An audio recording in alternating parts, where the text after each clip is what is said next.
Kita ke informasi lainnya pemirsa, menjelang perayaan Natal dan Tahun Baru Nataru, lonjakan harga kebutuhan pokok sering kali menjadi pemicu inflasi.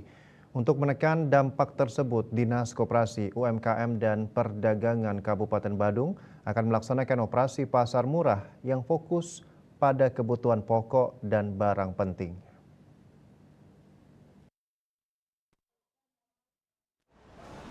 Kepala Diskop UKMP Badung, Imade Widiana menjelaskan bahwa operasi pasar ini bertujuan menjaga stabilitas harga, sekaligus mengantisipasi inflasi di tengah meningkatnya permintaan masyarakat.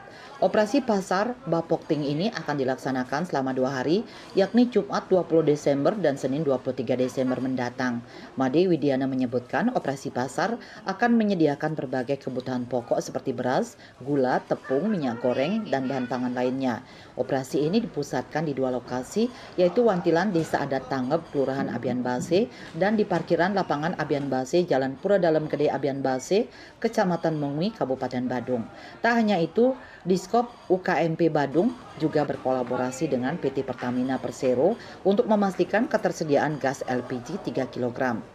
Pihaknya telah bersurat kepada Direktur Pertamina Wilayah Bali agar ikut berpartisipasi menyiapkan LPG 3 kg sebanyak 350 tabung. Sementara itu, Kepala Bagian Perekonomian Setda Badung, Ana Agung Sagung Rosiawati, sebelumnya menyatakan bahwa distribusi pangan menjadi prioritas utama dalam upaya menjaga stabilitas harga.